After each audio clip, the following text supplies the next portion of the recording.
beautiful horror is exactly what Guillermo does best. It's this, It's D, and you're listening to It's Really That Deep. we have takes on everything you're watching. This is our first London Film Festival. How's it been going for you? It's been really an eye-opening experience. Been to film festivals before, but never London one as press. Being at a festival like this is being in a room at 7 a.m. and 8 a.m. watching films back to back. Yeah, it's my second London Film Festival, but my first one as press. I've enjoyed it. It's been exhilarating. I've met so many cool people, watched lots of cool movies from around the world. It has been tough, like you said. We have to wake up super early. I'm also working full time. It's been challenging, but I'm enjoying it and I can't wait to do more.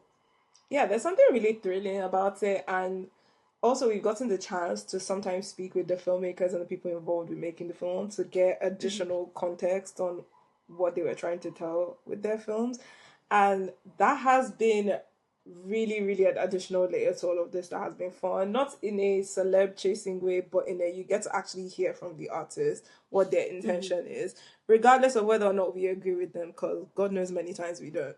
And in my experience, I've had some feedback from directors and stuff about the challenges they had while filming. So I had that with one woman, one bra, which was really, really cool. Yeah, I'm having a lot of fun. Yes, let me talk about Frankenstein, the 2025 adaptation of the iconic Mary Shelley novel by Guillermo del Toro. Guillermo del Toro is one of my favorite directors. One of my favorite films of all time is Hellboy 2, The Golden Army, don't ask. And I generally love his command of gothic aesthetics, magical storytelling, beautiful horror. I'm a Guillermo stan a bit, so I was looking forward to this film. It was one of my priorities. I like Jacob Elordi quite a bit. He's very good looking. And even though I hadn't seen him be extraordinary in anything up to this point, I've always felt there's potential for him to be very interesting with the right role. Did you like him in Saltburn, D? I think it was a bit boring, a bit mid. I would say, do you like him on Euphoria? But I know you do not watch that show. So I'm a bit of a Jacob Elordi apologist. So I was looking forward to that. I also love Oscar Isaac. And Mia Goth, she's a very interesting person. South London girly. He had $120 million budget. If you should ask me, was Frankenstein bad, good, or mid? Frankenstein was good, leaning on mid. Why is that? Because even though it looks completely beautiful sometimes, especially a lot of the costume design around Mia Goth and the interior production of the set, and Oscar Isaac is giving a very good performance, and Jacob Elordi, when he's not speaking, is giving a very good performance. The writing, the dialogue in this film is, to me, deeply unsubtle, and for that I can't give the film its tens. I feel like we've seen Frankenstein adapted so many times. Everybody already knows what Frankenstein is. So for me, if you are going to tell the story again, you need to capture nuances and subtleties in the story or have it reflect something that's different about the human condition for it to feel really profound to me. And this didn't feel like that. This just felt like a cute little adaptation of Frankenstein that could have happened at any time, just that it has an all-star cast. Another thing is that I watched this film after watching Nosferatu at the start of this year, which was one of my favorite pictures of all of last year. Just like with Nosferatu, this film involves a heartthrob young actor going under deep prosthetics and makeup to look like a quote unquote monster, right? And there being a gothic romance and folklore. The thing is, Bill Skarsgård was absolutely transformed into Nosferatu in terms of voice, posture, prosthetics. Everything about him was repulsive and fascinating and entertaining in Nosferatu. Jacob Elordi does well here when he's not speaking as Frankenstein. And his physicality in his performance is good. But about halfway in, I felt like I was watching Jacob Elordi playing Frankenstein. In Nosferatu, I never felt like I was watching Bill Skarsgård. Ever. Ever. So I kept on comparing his performance to Bill Skarsgård's Nosferatu performance, and almost no one can match up to that. So unfortunately, like, it was making the film seem a bit inferior in my eyes. I didn't love how it ended. I felt like they could have been more subversive and they could have taken me on the emotional journey of our characters to explain how they got to that emotional point more clearly. But overall, it is fun. It is a good, everybody get blankets, go and watch the new big Guillermo del Toro movie. You enjoy it. It's crazy. There's lots of explosions. There's lots of crazy costumes. Christoph Waltz is twirling around. Oscar Isaac is chewing up the scenery. It's an entertaining watch, but it's not some deep, deep insight into the human condition, in my opinion. And so, what would you rate Frankenstein out of 10? It's a cute 6 out of 10 Okay. for the reasons I just said. As for whether this film passes the Bechdel test, not only does this film not pass the Bechdel test, I think I was studying very carefully to watch when other women, except for the main female character, Elizabeth, played by Mia Goth. Mind you, Mia Goth is playing Victor Frankenstein's mother. She's also playing his love interest, who happens to be the fiance stroke wife of his brother, who also happens to be the bride of Frankenstein. So she Why is is, that? I don't know, ask Guillermo del Toro. So the reason I was hunting and searching for female characters but I couldn't find them is because all the female characters were being played by The one one. person. This is a new level of efficiency from Hollywood. they said they said why waste our energy on multiple actresses when we could just get the one. They said that's enough. We really don't need too many of you guys. Or you women, rather. Yeah. Now I did enjoy her performance and I liked it, but again, it continues to be wild that in 2025 films are so failing the Bechdel test. Like, it's actually not that difficult. Wasn't Frankenstein literally written by a woman? Mm-hmm. Mm-hmm. I have seen that critique from people that they said, like, really, really intelligent and interesting analyses of Frankenstein in contemporary times should really zoom in on the female perspective. And this movie doesn't even really begin to do that. Nosferatu, for all of you and I's issues with it when it comes to like gender stuff, it places its female character front and center. Yes. Frankenstein does not do that at all. There were these beautiful coffins in this movie, and this sounds so macabre, but beautiful horror is exactly what Guillermo does best. The coffins in the film were so stunning. Once again, comparing to Nosferatu, Nosferatu also had beautiful coffins. Oscar Isaac's accent, I was going on a journey with it because if I'm not mistaken, Oscar is very much just like an American actor. I think he's of Guatemalan descent and Cuban descent, but he's American and he's doing this like Victorian British accent in this film. Sometimes it works, many times it works. Other times I'm like, what's going on here, babes?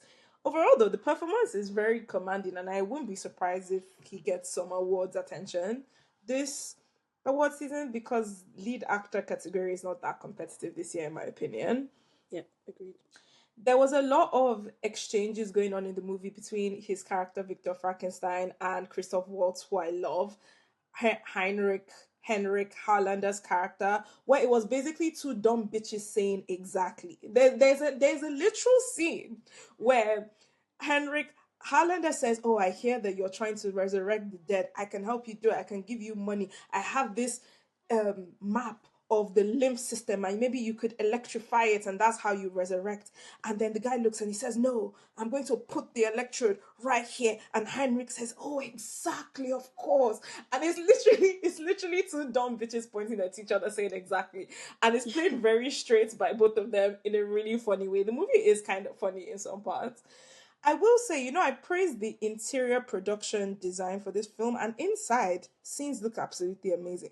But you see, when the camera starts zooming out to the big daunting castles, to the towering cliffs, to the stormy water, things start getting a bit strange in terms of the CGI. Like, it was giving Poor Things background sometimes. It was giving Netflix sometimes derogatory. I had seen some people say when they watched the film that you can tell it's a Netflix film. And I agree, even though they spent $120 million on this film. Also, my usual critique, is coming. This film is too dark. The color grading is not good. It's too flat. I need them to bring contrast back to movies, please. I will say Mia Goth and Oscar Isaac had great chemistry, especially in like the first third of the movie. The love triangle in this film, I have no words for it. Like I said, the one actress in this film is playing everybody's love interest, everybody's mother, everybody's sister, everybody's girlfriend. So things get very crazy.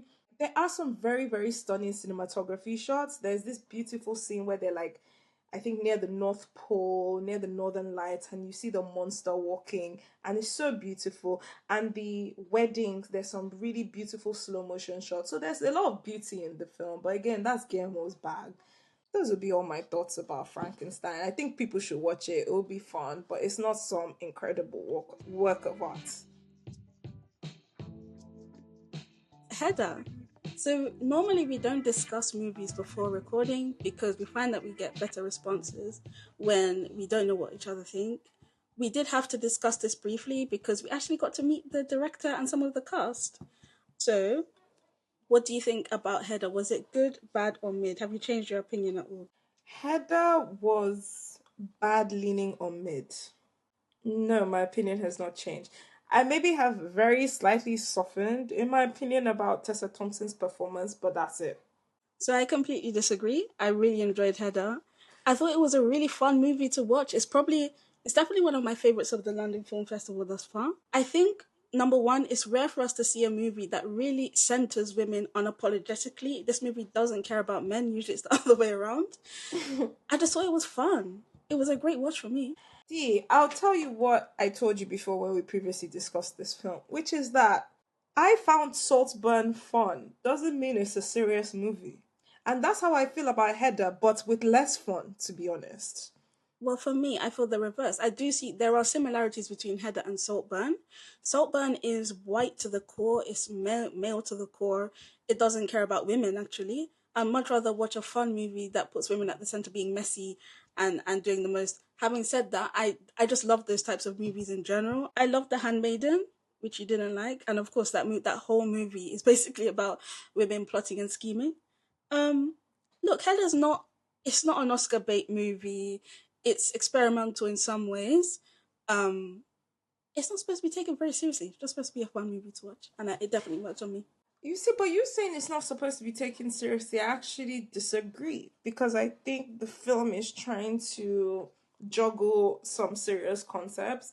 Yeah, Also, I think the literature is based on is considered serious literature, and a lot of people have been analyzing it for decades and decades and decades since it was originally published. So I very much view this as something that's trying to be a serious and intelligent and intellectual reinterpretation of classic literature, but I did not find it to be that.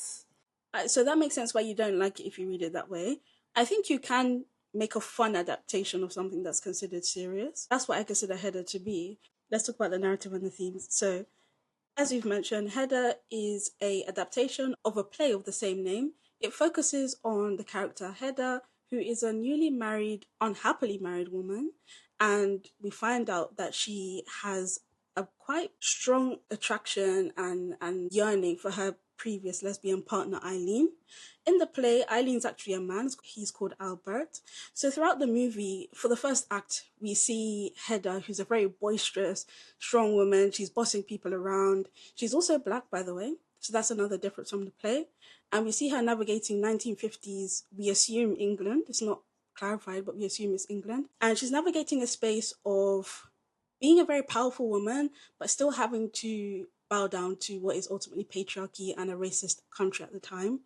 And we consistently see her making references to her lesbian lover who she misses. And there are all sorts of funny gags in there hinting at the fact that this woman is actually compulsory heterosexual and she doesn't really like her husband.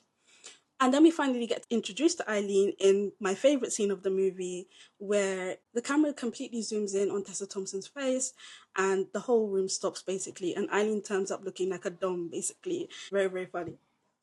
And then from there, it all kicks off really.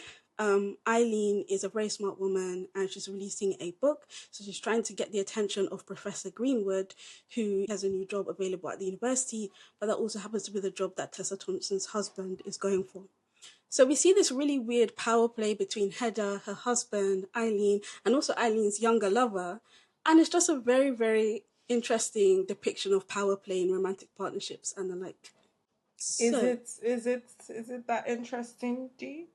it is for me, and let me tell you why. You know, you mentioned The Handmaid, and I can draw a line between both films and why I had an issue with both films in terms of themes before we even get into performance and some technical things about the storytelling.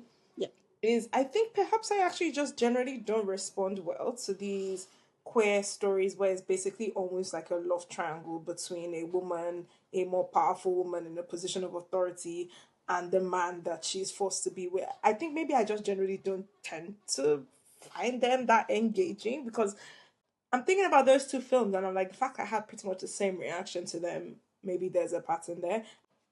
So let's talk briefly about some of the themes. So, as far as I'm concerned, and as you alluded to before, this movie is hinting at some very serious themes underneath the hyperbole and the campness of it all. I think the most obvious one is power play, right? So whether that's in a romantic partnership, whether that's people fighting for Greenwood's attention. The reason why this movie resonates with me so much is because there's a fluency with how that is depicted in this movie that I don't see very often on the big screen. This movie flows through very difficult intersectional topics, i.e., what does it mean to be a black woman in 1950s England? What does it mean to be a white lesbian woman in 1950s England? And we see Eileen and Hedda kind of having a direct face off at one point where you can see that they're so invested in each other and they do have a very strong connection to each other. And they're explaining why they can't be together. And we see Eileen being very resentful towards Hedda and saying, listen, you need to stand on your own 2 feet. You need to come and get a job like me. And Hedda's explaining that, listen, I'm black. All of your peers at the university, they're white. And I think about other movies I've watched recently, like One Battle After Another, that attempts to do this. I have to give Hedda some credit for approaching these topics and doing some justice to them in a way that other movies don't. If I see a movie like this that is able to do it, I'm going to celebrate them. But this is where we disagree. I don't think either movie successfully addresses those topics. I do agree with your praise of how it shows how many different groups of people arrange themselves under oppression and are constantly justing within their power plays under the ultimate banner of white supremacist patriarchy. So if you want to go even further, cis heteropatriarchy. I get it. I get that intention. And I even see thematically how the film is handling it. For me, just like with The Materialist, because there's something about the literal delivery of the lines in the film that is so extremely stilted and borderline clunky at times for me and like undisciplined that it distracts me from being able to see a coherent or sensible points being made with its themes. And it was a consistent problem for me from the beginning of the film to the end. So I think we discussed this before, and you mentioned that it feels like a play at times, which of course it is fitting because it's coming from a play. I do agree with that, but it wasn't a problem for me.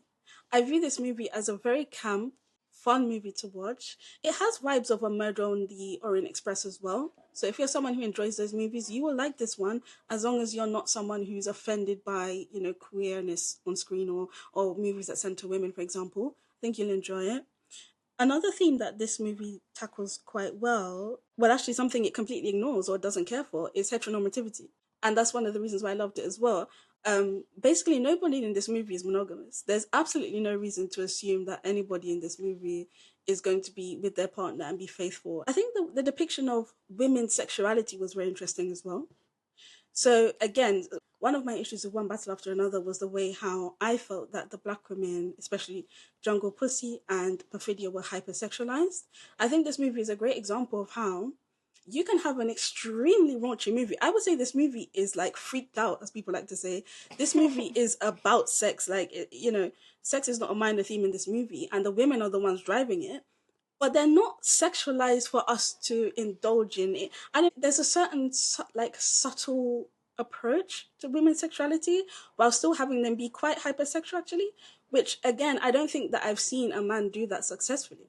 And this is another reason why I have to give Nia Dacosta some praise here. I will agree with you that the film is very matter of fact about women's sexuality and the spectrum of women's sexuality in a way that I have literally nothing to critique about the film in terms of how it depicts female sexuality. Nia DaCosta showed us here that she can be trusted with that, and I really appreciated that. I will say it does have a scene with like sexual assault, which I don't like. It's not as gratuitous as a lot of other films we've watched, including recently, thankfully. But I just generally just don't respond well to those kind of scenes, not because I'm shocked or scandalized, but just because I've seen them so many times. I've seen the depiction of power struggles through men sexually assaulting women so many times that it takes a lot for it to feel necessary for me in the story in an interesting way. But yeah, I agree with you. Like in terms of its portrayals of women's sexuality, I have nothing bad to say. So that scene where we see the judge basically attempt to rape Hedda, how did you feel about the fact that Hedda is able to get away ultimately? I And love that.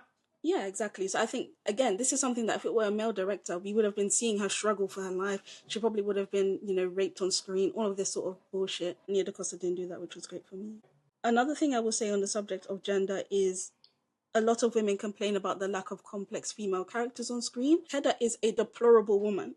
We see her literally burn the life's work of her alleged lover, right? Someone who she claims to love. That's not somebody who, the movie's trying to tell us to like.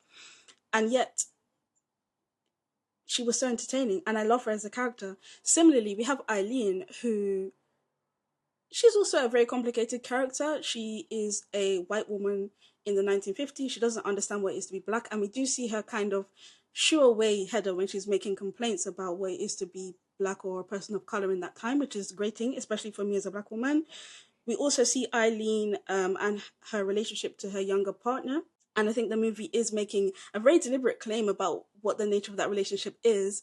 And there's also a very interesting line about what it is to have a muse and how that can be an abusive dynamic, basically. And that allegation, which is typically put towards men in real life, is squared facely on Eileen in this movie. So again, this movie is not trying to put women on a pedestal. It's not trying to give us likable women. It's doing the exact opposite. It's giving us deplorable, diabolical women, and I loved every second of it. I respect your opinion. Couple comments on the technicals. I will admit the cinematography didn't blow me away, apart from that one scene where we zoom in on Hedda's face. Yeah, I did like when that. Eileen walks in looking like a dom. I can't get over it. I love her dress, by the way, but it was just so Really, funny. I found that dress. I found that dress to be a character of its own in this film. That dress was Yeah, its own person. Yeah, it's a deliberate choice. it's a very you must look at me dress. She was supposed to be looking like a dom. Listen, this movie is for the girls. A lot of people were saying that Honey Don't was going to be the queer women's movie for this year. It's not Honey Don't. Don't waste your time watching that one. Go and watch Hedda. It's a very queer women's centric movie. But yeah, apart from that, technicals didn't blow me away. I did have some issues with Tessa Thompson's performance, though I have to say. As you can tell from my accent, I'm someone that has a British accent. I know what it is to have a British accent. I had real problems with her accent.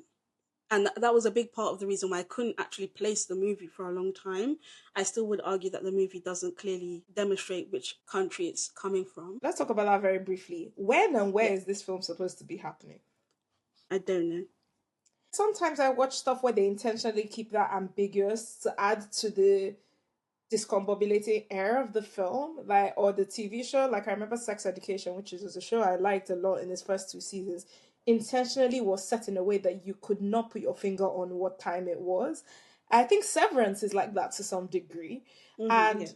the way that can kind of throw you off or make you feel a bit dazed and unsure where you are, mystified, that can work sometimes. So I don't, to me, it wasn't like a necessary thing that I had a problem with in this film because already with you even accepting Hedda as a character that would exist in that time and other characters in the film like George Roland Brack being a black man, there is some degree of suspension of disbelief that you need to do.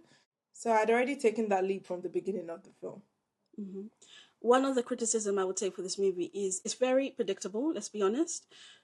Like, we all know who's going to die towards the end. We all know who's going to be behind it, at least to some extent.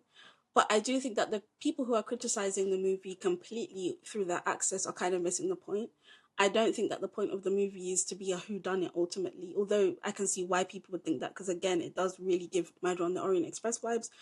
I think the point of the movie is to be an examination or an analysis of power play that all of us have to go through under racist capitalist patriarchy. I look forward to seeing Nia's next work that still continues to try and handle those kind of themes, but in a more perhaps tighter way. I will say one of her previous features, Candyman, I absolutely loved. I Which I really didn't. enjoyed it. I did very much enjoy speaking to them, especially Tessa, about the logic behind the race change, the gender change, focusing on sexuality and things like that.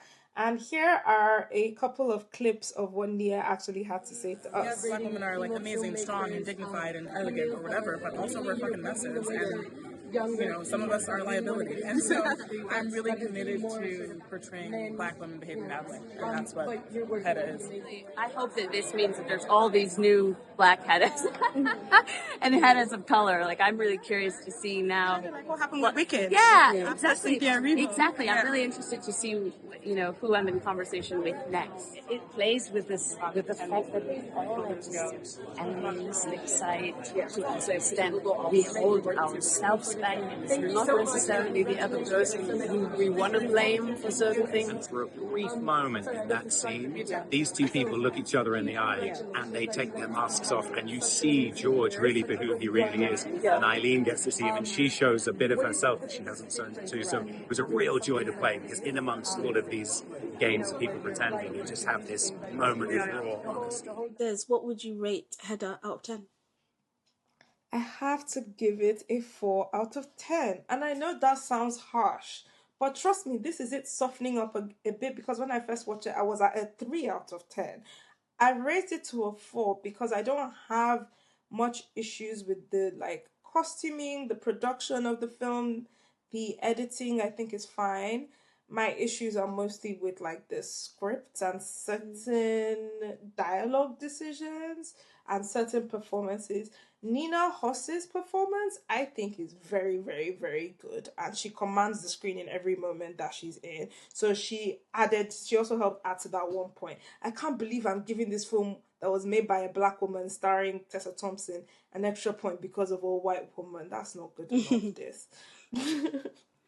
So we woke up very early to attend this screening. I think it was an 8 a.m. screening on a Saturday or a Sunday, even worse. I didn't fall asleep. I was awake for the whole thing. I was entertained for the whole thing. For context, the next movie that I watched, which has been very critically acclaimed, I fell asleep for 30 minutes, and that's the first time I've done that in years. I really enjoyed Hedda. It's not something I need to rewatch again and again and again, but if I have time, I'd rewatch it. I recommend it for anyone who enjoys Murder on the Orient Express vibes, or someone who just wants to see a movie that centers women, centers queer stories, and does so unapologetically. I would also say, if you like Knives Out, you'll probably also like the vibe of this film. I would give Hedda a 7 out of 10. I really enjoyed it. Yeah, I'd give it a 7 out of 10. So this movie is about On Par with Sinners for you? No, I gave 7 as a 8 out of 10. Oh, okay, fair enough. Well, no, not fair. 7. Oh. Absolutely. That's a good point, actually. If I can give Superman a 7, I can give Hedda a 7, absolutely. I think I gave Superman a 6.5. Is Superman better than Hedda? Points? Oh, of course, yes. But the only thing I'll say is it 2.5 points better than Hedda? I'm not sure. I wasn't bored watching Hedda, though. I will say that I don't think you can be bored watching a movie like this. It looks lush. It's full of lots of beautiful black people. It's very queer. It's very... Something new is happening every 5 minutes. It's not a boring film. I will give it that. I hope it does well. I believe that even when I don't absolutely love something a black woman filmmaker does, that shouldn't stop her from having opportunities to do more things in the future, because it certainly doesn't stop these other white male directors. Mm-hmm. The only people that seem to be enjoying it are women. And I'm not surprised. And I'll leave it right there. Does Hedda pass the Bechdel test? Yes. I don't think a movie has passed the Bechdel test quite as well as this movie ever in existence. Flying colours. I'm not sure this movie passes the Bechdel test equivalent for men. I think it might fail that, we love to see it. Yeah, exactly. That might be part of the reason why I like it so damn much, you know? Yeah, it passes the Bechdel test. If there were a queer version of the Bechdel test, it passes that with flying colours. I'm even trying to think, like, do we ever even see two men interact with each other in this film? Maybe. Yeah, we do.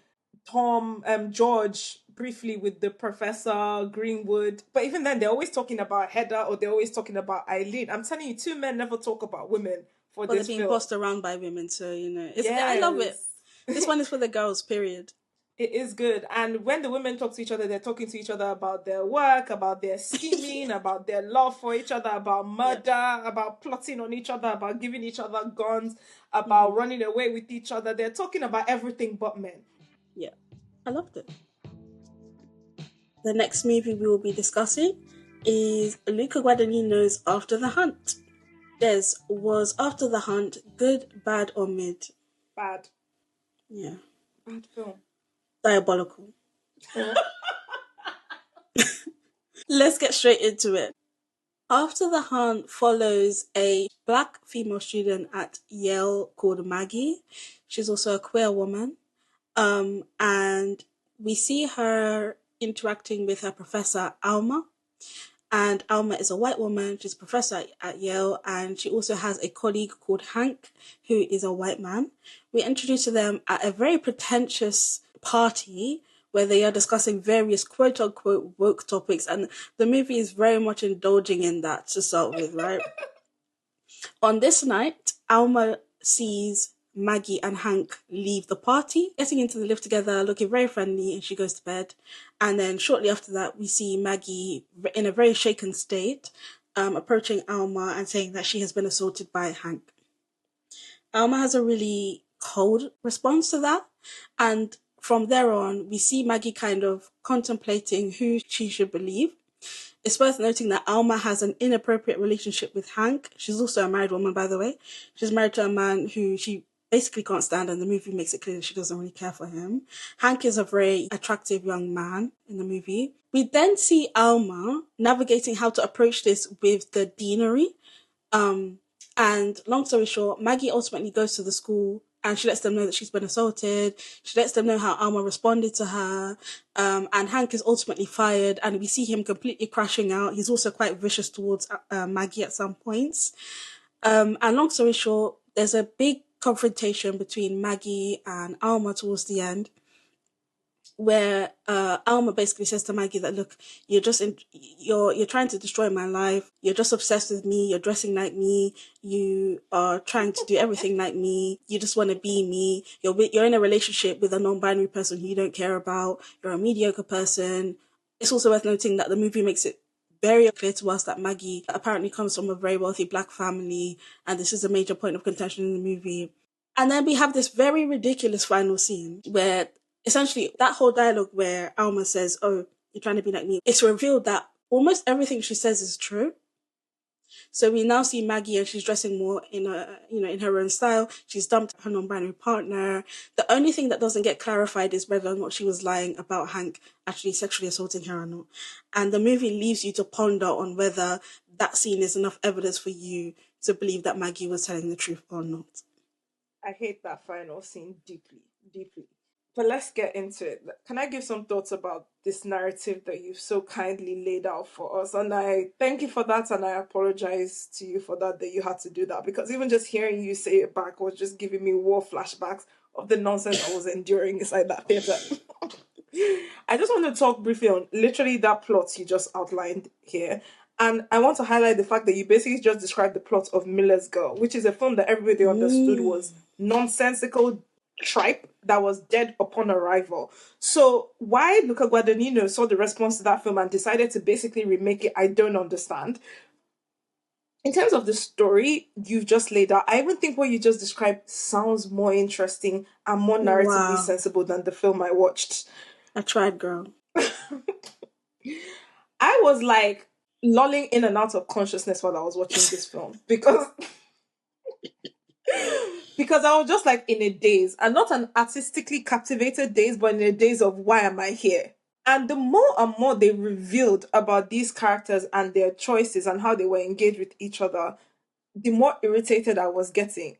Once again, I don't need people to actually be likable. In fact, my favorite character, my favorite performance in this film is a very deeply unlikable person. But I need them to make sense to me in an interesting way. Here, it just feels like very bizarre, like boomer understanding of how the world works. Now, I have seen a critique, a positive critique, that actually flips that on its head, but we'll get into that. Okay. But yeah, narrative wise, a mess. A disaster. That ending was one of the worst endings I've hated seen. it. I was so pissed off. I was willing to give this movie some storytelling credit as we got to like 80 to 90% of the movie. I was like, I can still accept some crumbs about how you've actually rolled out the story if you just stop it right here. But you see, when they added in that ending scene when Julia Roberts' character Alma and Maggie, Ayodebury's character, they meet up in the future, I was like, okay, if they're going to do a flash forward scene, let me see what interesting thing they're going to do here. But what they actually sat down there to talk about was disgusting. I was like, oh, okay, no, this is even worse than I thought. Right, so let's get straight into it. Let's talk about some of the themes or alleged potential themes for this movie. Right, so this movie is allegedly about cancel culture, and of course the main kind of trigger for that in this movie is the potential sexual assault of Maggie. What did you think about the handling of sexual assault in this movie? A mess, but I don't expect any much less from Luca Guadagnino, to be honest. Like, Call Me By Your Name is one of my favorite films of all time, and that's why I continue to give this man so many chances, because I think he created a masterpiece in that film. But I am not in any way going to pretend that that film is handling power dynamics in sexual relationships in an appropriate manner. So I don't expect that much from Luca, but he managed to still not meet that. Even Queer, I had some concerns about how he was handling age gaps and like consents and stuff like that. So this is a recurring thing with some of his films. There's also like implied sexual assault in Bones and All. So again, continuous thing for Luca Guadagnino. This is probably the most despicably is handled. Not because I think doing this like ambiguous sexual assault storyline is that like shocking and outrageous to me, but just because it's not artful. There's nothing about keeping that story ambiguous that to me actually is worthwhile artistically. Yeah, no. I can already preempt people talking about, oh, where's the media literacy? Here's the thing. I'm actually okay with having that conversation about the nuances around how we handle sexual assault allegations and the fact that some allegations won't be true, right? It's the truth. There will be a small fraction that are not true. However, my thing is this. We live in a world where only 1% of sexual assault cases are being prosecuted in the United States. Only 1% are being prosecuted in the UK. What that means for me is if you want to have this conversation about the nuances of false allegations, there needs to be a proper endpoint here. There needs to be something actually saying. I've heard Luca Guadagnino talk about what he wanted to achieve with this movie, and he very explicitly says that he remembers going to cinema as a child and watching provocative movies, and he hopes for this movie to generate conversation. I'm so glad that it failed. We're not even having the conversations he wants us to have. He wants us to be having some dialogue right now about how do we handle people who are lying in sexual assault, and we're here to trash the movie as a bunch of other people are as well. I'm very happy about that. Now, here's the thing, right? Guadagnino thinks he's slick. He's trying to do this movie about cancel culture and using sexual assault as the theme to do that. And I remember when I was watching this movie, I was like, this movie has such a very distinct style and font. I was like, where's this coming from? I've seen this before. And I couldn't put my finger on it until when I was doing some research. And I realized the font that he uses in the beginning is a Woody Allen font. Oh, God! And a lot of the style of the movie is pulling from Woody Allen. And Luca Guadagnino is saying explicitly that, yes, I made that choice because it's relevant to the movie. So now you've lost me because you're handling a very serious topic of ever perpetuating this narrative about people lying about sexual assault and pretending that it's this wide scale issue, which it isn't, literally, statistically. And then you're conceding that you're only doing it because you want people to just talk about your movie. Again, you don't have any interest in any solutions here. And number 3, you're going to be referencing directly somebody who has countless terrible allegations against him when it comes to sexual assault and abuse. I was furious. Now, I do think that Luca's work is intentionally often somewhat kaleidoscopic. So trying to interpret it like with a very straightforward conclusion is not necessarily always the best way to approach it. So let me flip the lens for this film, right? I have seen analysis that says that it might initially seem like this movie is an old man boomer complaining about Gen Z being too sensitive and how they're all crying wolf about sexual assault, even when they aren't. But that actually the movie is doing almost the exact opposite. That what it is in fact doing is that it's trying to demonstrate to you how the boomer generation and certain older generations are so sunken in their own unresolved and unprocessed trauma and harm that was done to them that they refuse to handle properly, and how they try and transfer that onto Gen Z or very young millennials. And when Gen Z refuse to inherit that trauma from them, they push back against it, that they almost try to punish them for that. And that the film is actually demonstrating that to you, that like it's insisting on refusing to let those characters take on these people's kind of like generational trauma, even if it means that they're kind of assholes and they're kind of quote unquote annoying, right? And I think the person that said, I could see how if you want to be very generous in how you're viewing this film, you could see it that way. And I think Luca, to some degree, as a director, he's intelligent enough to allow just enough leeway for you to interpret it that way. However, I think a pattern of behavior has been established with this filmmaker that means I personally cannot give him that much leeway in how I will interpret this kind of film. I'm not convinced. And I think any criticisms is giving for both sides are too heavily weighed towards one side for me to think that actually, no, he's trying to subvert that. I'm not convinced. And that final scene with Maggie is just the death knell for me. It's like, I don't know how, I'm not sure how I could contort myself into watching that final scene and believing it. Because to me, with that final scene, there's so many different things that she says in that final scene that are so revelatory of what this film is actually trying to say. Hey, the fact that she's left her non-binary partner and is now with an older woman, and they make a point. They make a point of highlighting the fact that she's with an older woman.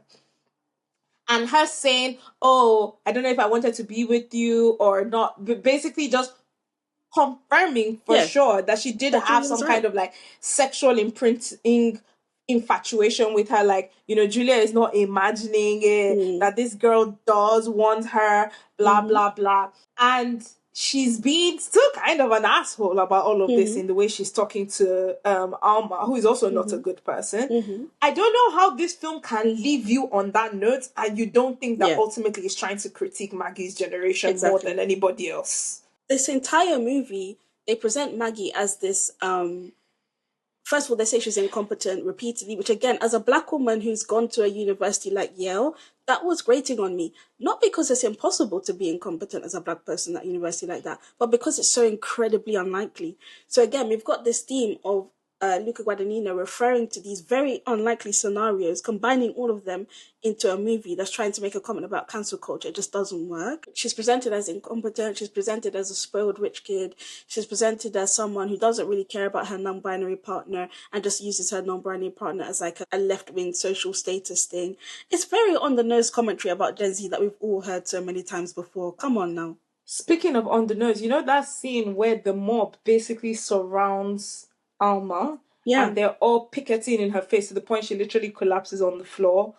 I could not believe that scene. I was like, you can't be serious with this. Like, I was like, is this going to be like a dream sequence? And I was like, and then I realized, no, this is supposed to be a scene we're taking seriously. And I was just like, what in the most exaggerated, cartoonish idea of what older people think Gen Z are is going on here? If anything, half of Gen Z right now have all turned into a bunch of like Trump supporting, Nigel Farage supporting white supremacists. I think this blanket idea that Gen Z is just a bunch of non-binary queer black women that are taking advantages of positions in Yale and are just too sensitive is such a simplistic and lazy understanding of what is actually going on with that generation. Exactly. Do you know that men in Gen Z men right now are more likely to harbor very, very hateful views of women and than men in the generation above them? Like,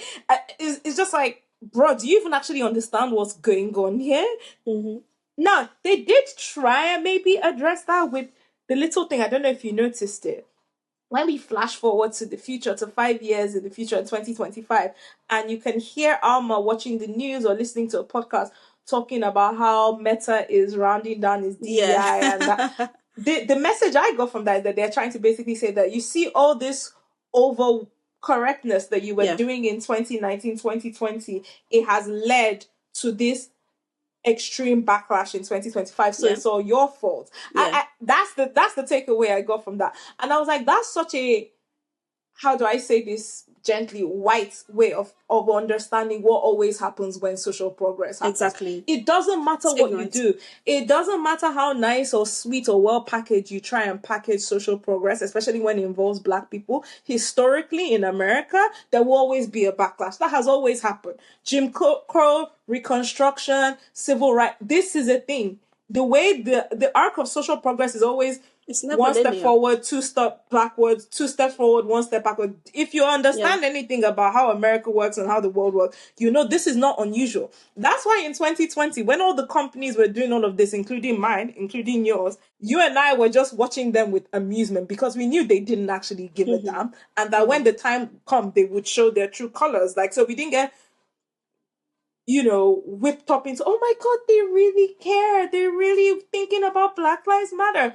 We know what it is. We know with these kind of things, they will always punish you for the social progress that they themselves joined in on as a trend. And then it repeats itself like as a cycle. So that connection that the film tries to make between the two, I think is such a, like, uninformed and simplistic and, like, unintellectual closing message that I was so unimpressed. There's a feature in the score that really speaks to this as well, and again, it just shows how muddled the themes are in this movie.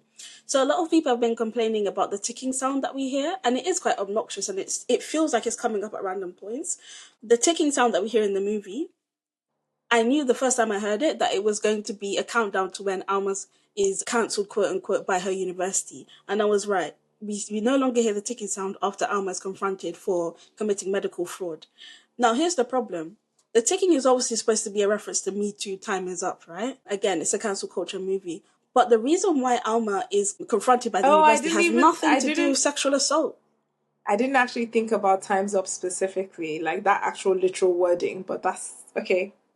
It has nothing to do with sexual assault. The way how I interpreted it is that Luca Guadagnino is making a point through Julia Roberts' character's eyes that it almost feels like he's saying that she should have been on Hank's side at least a bit more, because if you sit by and watch other people get cancelled, then understand you're going to get cancelled one day as well, especially as a white woman. I guess that's what they're trying to tell us. But again, the problem is Alma is cancelled for a good reason. She's committing medical fraud using university personnel. That's something you should be accountable for.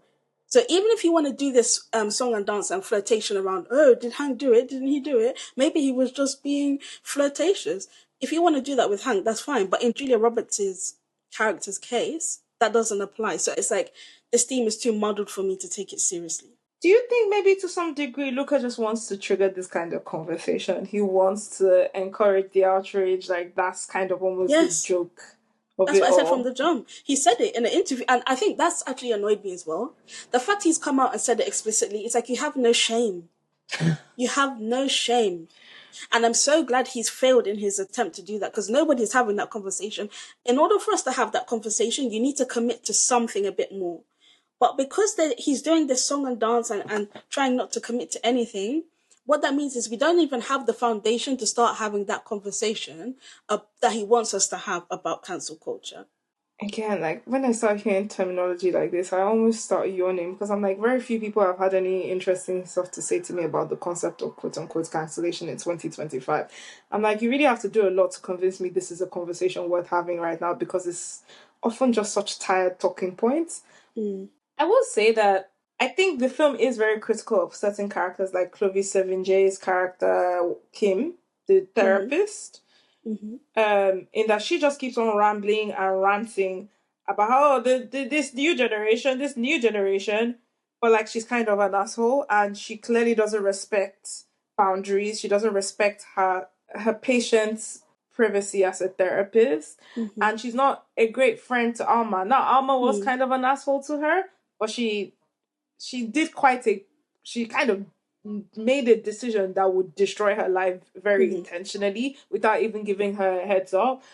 So I will say the film is kind of cynical of lots of people.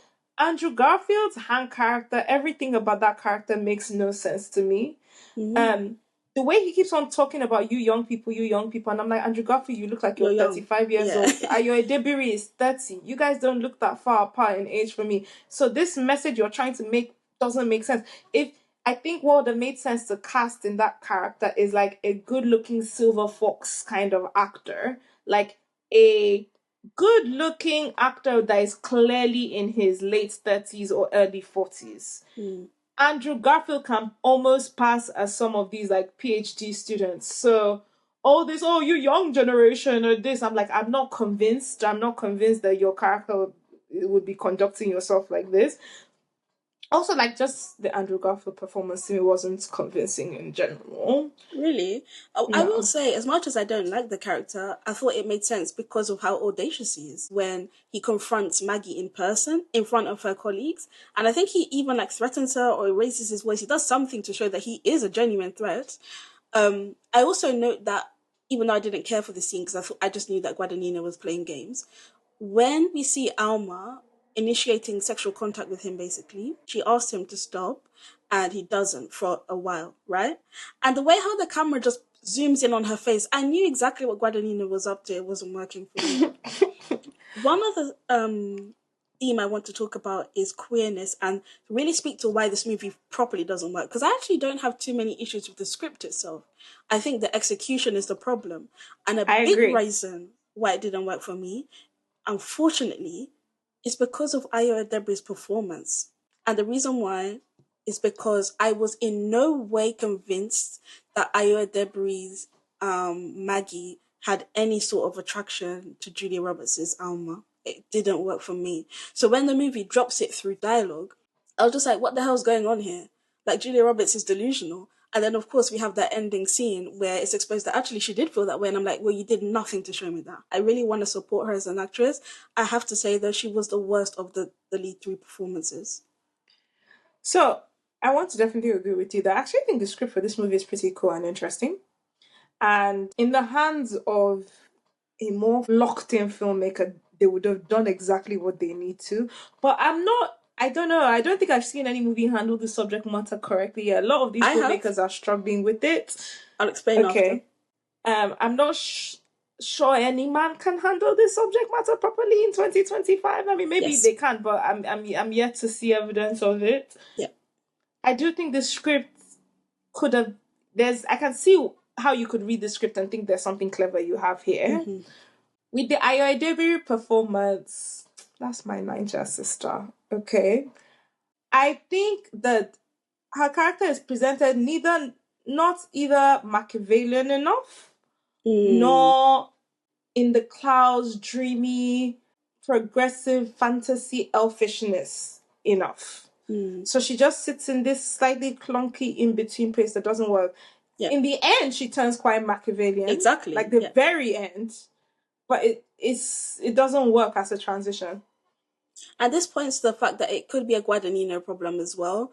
And what I find interesting is Guadagnino has done a lot of films now addressing queerness in men, and quite successfully, as you said. Call Me by My Name is very popular. He also had Queer more recently, which was not as popular, but I thought it was still a well-made movie, and I definitely understood the queer dynamics in it.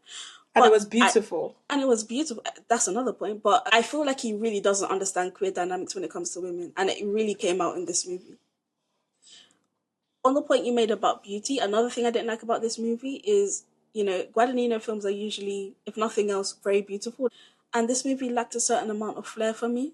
So it's like, you're not giving us what you usually promise us, right? Which is a degree of beautiful shots and good cinematography, but you're also not giving us the dialogue we need. So what are you giving us? What are you giving us? My exact review when I first watched this film on Letterboxd said, cinematography wise, this film is not as beautiful as Guadagnino films, but it is stylish.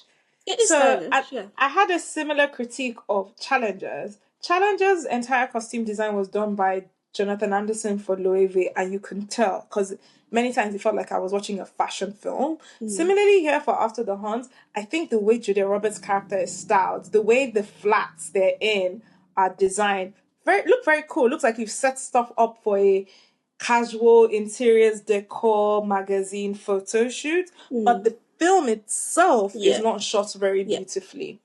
Now, once again, maybe I could give it the benefit of the doubt that that's almost intentional, that they're supposed to be demonstrating almost like this brutalist, almost this rigid, grey institutionalism of being on a university campus, and that's why it's not as beautiful as something like Call Me By Your Name, where you're out in Italy, I or was thinking Queer, about where that. you're traveling through South America. But I don't know, I'm just not convinced, because one of my favorite short films of the year is My Father's Shadow, which managed to turn Lagos, a place that I've never seen captured to be a beautiful place properly on camera, into one of the most beautiful things I've ever seen. So I think you can make anything beautiful if you shoot it properly, and while still acknowledging that that thing has harshness, or it has austerity, or it has grayness. I don't think those two things need to be. I don't think those two things are mutually exclusive. I also want to speak on the score. I wasn't too mad at the score. It does have some quite random moments, and I've already explained what I think about the ticking sound. It does add to the specific style of this movie, though. It did add some drama to the experience of it all. Some but flair? At times, yeah, some flair, but it was also a bit obnoxious at times as well. Again, I'm clutching at straws here to try and say something positive about this movie. I will say the sound didn't bother me at all. The ticking didn't bother me. The extraness of it didn't bother me. Actually, I was actually very fine with all of that. I don't hate this movie. It just makes me roll my eyes a bit. I don't like the movie because I don't think you should touch sensitive topics and depict them if you don't actually have the range to properly discuss them or even present the nuance in them. I alluded to the fact that earlier I have seen a movie that's able to tackle this subject with the care and the grace that it deserves, even when it's making nuance points. And I've referred to this movie multiple times this year, and that's Sorry Baby. In Sorry Baby, directed and written by Eva Victor, we cover sexual assault on a university campus as well. And these two movies are just so far apart when it comes to the level of skill in managing a subject like this and the power dynamics that come with sexual assault happening on student campuses with a professor involved. So it doesn't help Guadagnino that I saw this movie this year and not that long ago. So Des, how would you rate After the Hunt out of 10? It's a 5 out of 10 for me. I didn't like the film, but I wasn't angry that I sat in the cinema and watched it, because I do think Julia Roberts is just a movie star. And I think her performance was actually very good from beginning to end. I fully believed her character. Also, because I'm used to seeing Julia Roberts play somewhat endearing and earnest people, seeing her play this person that's kind of like nasty, but in a coldly controlled way, was different for her. And I thought she nailed it. I actually thought her performance is very, very strong. So for that reason, I can't give this film too low a score, because the lead performance is that strong. Also, I think it is very, very stylish. And I also think the film is thought-provoking in that I can have a strong conversation about it. And I don't give films very, very low scores, except if I truly feel like they wasted my time. I think this movie is a 2 out of 10. I was annoyed that I wasted my time watching the movie. Guadagnino has said explicitly that he just wanted to provoke conversation. First of all, he's failed in that process because I haven't seen anyone really having the dialogue that he really wants us to have. I agree that the costuming for Julia Roberts and Ayo Edebiri in the beginning is stylish. I agree with that. Apart from that, the cinematography is not that interesting. I wasn't that gagged by the other performances. Nothing else really gagged me.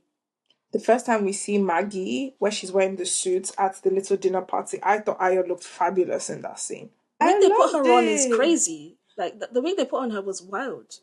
I'm not going to speak on the wig, but I love the styling of the suits when we first see her. We haven't really talked about Michael Stolberg as Frederick, the husband, Oh, his yeah. performance, and the reveal of Alma's her dad's friend that sexually assaulted her, and how he tries to explain to her that it wasn't your fault. How is that a woman that's teaching philosophy in a higher institution that her husband needs to be spelling it out to her 1 + 1 = to the concept of a child cannot consent to Actually, that sex doesn't with an adult surprise me. That man? doesn't surprise me. I'm not saying Philosophers there are. aren't older people that feel that way, but like I feel like that kind of character that has been tenured in such a role for so long, she would have been exposed to these arguments or explanations before. Like that shouldn't be the first time someone is telling her that. I don't think that was the first time she heard it. I also don't think it's the first time it's run through her head. I think she's thought about all of those things, and you even see where what the husband says basically goes in one ear and out the other ear. She's heard it all before. She is convinced that she was in a romantic partnership with this older man, and she had autonomy as a 15-year-old. And I do think that philosophers, because of the nature of their work, they don't work with strict definitions in the way how the rest of us do. For example, if you have this conversation with a philosopher, they'll automatically say, well, how do you define a child? And, is a child the same thing in this country and that country and da-da-da? So yeah, it doesn't surprise me at all. I guess they try and introduce that with the scenes of her with her students when she's constantly pushing back about them trying to personify certain roles of society to like anthropomorphically. And again, Julia Roberts, she delivered all of those lines. She really, really did a great job. By far, Julia Roberts is my favorite thing about this movie. It's still not enough to redeem it for me, though. What I found interesting about the husband, and I have to highlight this scene very quickly because my blood was raging. There's a scene in this movie that reminded me a lot of Anatomy of a Fall. And it's the scene where Alma and Maggie are having a conversation in Alma's house in the kitchen. And the husband is there until basically Alma says, listen, you're dismissed. I want to talk to this young woman. And he completely throws a tantrum. And I was immediately transported back to Anatomy of a Fall in that amazing opening sequence. And my blood was boiling. I was like, I did enjoy the husband because it shows you that these men who present themselves as, oh, I'm just so in love with her. I'm just obsessed with her. I just want to do anything to be with her. The second you do something other than what they want you to do, they throw their toys out of the pram and you see the real them. So I'm actually not convinced that the husband loves her at all. But yeah, I did want to call out that scene. I thought it was quite good, but probably taken from Anatomy of a Fall. The husband, I have to say, Michael Stolberg playing Frederick, all I kept on thinking about as I was watching his performance is this not the exact same character you played in Call Me By Your Name as Timothée Chalamet's father? Like from the way he dresses, to his characterization that he has flares, to his kind of like almost endless gentleness with the people he loves. I was like, this is a bit... I've literally seen Luca direct you into almost this exact character before. So that was it wasn't a bad performance. It was just like a familiar performance. He was also very queer-coded for me. Just like in Call Me By... Do you remember what his character reveals to his son at the end of Call Me By Your Name? Yeah, vaguely, yeah. Yeah, that he says, oh yeah, that when I was young, I did have these thoughts, but I never got to live them out, blah, blah, blah. So again, I was just like, oh. Interesting. Again? Does After the Hunt pass the Bechdel test? Yes, it does. Yeah. It does. Our two lead characters are both women, and they are entangled with each other in what should be an intriguing push and pull, but instead it's just like a formulaic, unserious push and pull. It should be like a real tussle of minds and psychologies and horniness and lust and intimidation and intrigue, and instead it's just like silly talking points being thrown back and forth. And again, this is what Hedda gave us, which is another reason why I liked it. Hedda gave us exactly that. We see women engaging in power play and having an undercurrent of sexual attraction. I didn't get any of that here. Unfortunately, I do put that at the feet of Ayoa Debri's performance. Do you think there's a world where Luca would have directed that? Because I'm yet to see Luca do that once in any of his films between two women. Yeah, so I did criticize him for that I suspect he's part of the problem here as well. Yeah, like I've seen Luca direct a woman into a good performance before, but I don't know if I've seen him consistently direct two women in a storyline with each other, if that makes sense. I think the way how the movie presents Alma, it's almost as if she's very narcissistic and she's just very desperate for sexual attention from anyone. So I don't even get any vibe that she's a bisexual woman or anything like that. I think she just likes having people around her that are infatuated with her. And I think the movie even explicitly says this at times as well. So that's the reason why I think it's actually on Ayo Edebiri to be the one driving that sexual energy. And she didn't do any of it. Whether it's her fault or whether it's Luca Guadagnino's fault, it just wasn't there. Which actress do you think would have nailed that better? We have issues about her performances, but that's a Tessa Thompson thing. Okay. That's her back. That is what she is good at doing. Okay. Who do you think? I'm actually weirdly thinking about another woman that Luca has directed before, Taylor Russell. Even though I wasn't obsessed with her performance in Bones and All, I do think she has a natural, like, almost creepy sensuality to how she performs that could have actually been intriguing. Yeah. I also think about, I guess this character needs to be a black woman. I was about to mention some names, but those were white girls. I don't think it works if it's a white girl. But for the Bechdel test, it does pass. I can't completely write this film off. I actually never questioned that Julia Roberts believed that he assaulted Maggie. I felt like the performance Julia Roberts is giving as Alma is one of a person that actually believes he did sexually assault her. Now, she thinks Maggie is a scammer, but she also believes that he did it. Because even in the conversation she had with Hank, she wasn't really giving him an inch when he would try and, cloak himself in innocence, if you know what I mean. Yeah, but then let's not forget that she shoves her tongue down his throat again. Oh, no, but she's shortly a mess. after that. She's a mess. She's a mess. I believe she believed Maggie for the majority of the movie. I do think there were short periods where she was just like, I'm not sure though. She's ultimately a very self-serving person. She doesn't really care about anyone else apart from herself. And I did enjoy seeing that. And I enjoyed seeing Julia Roberts perform that role. A final comment from me. What I found interesting on the gender aspect is that for about 80% of this movie, we don't really see any traditionally femme-presenting women. All of the women are dressed in this very specific suited style, which again, I did enjoy actually. And I was wondering, like, for that first 80%, I don't think I saw a single woman in a dress, a single woman in a skirt. And I'm not saying that as a derogatory thing. I just thought it was an interesting observation. And I don't really know how that would have added to the storyline, but it was something interesting to note. Again, one thing I continue to give this movie, it has a very clear style signature in terms of how it aesthetically presents the physical characters and the spaces they live in a way that feels in a world of its own. And that's one thing I always give Luca all of his movies. Even with all my issues with queer, I felt like every little stitch and every little frame and every little room that film had, if you just showed me a picture of it in isolation, I'll be like, oh, that's from that movie. Similarly, if you showed me a character dressed up like these women from this film, I'll be like, those look like the women from After the Hunt. Like, he tends to really nail having a clear visual signature for each of his films, and it's not repetitive either, which is actually quite impressive for someone as prolific as him. I mean, he's released 3 movies in the last 18, 20 months. Maybe he needs to reduce it a bit. Maybe that's part of the problem. Because none of the 3 of them did I love. Now that I think about it, I do think it was deliberate to have basically no dresses for the majority of the movie. The reason why is because when we finally see Maggie turning up very femme presenting, wig done, hair done, dress, boots, leather jacket, it really drives home what Alma was saying before, that Maggie was just pretending to be someone she wasn't in order to get close to her. And it did work for me, that reveal. But again, apart from that, that final scene was ridiculous.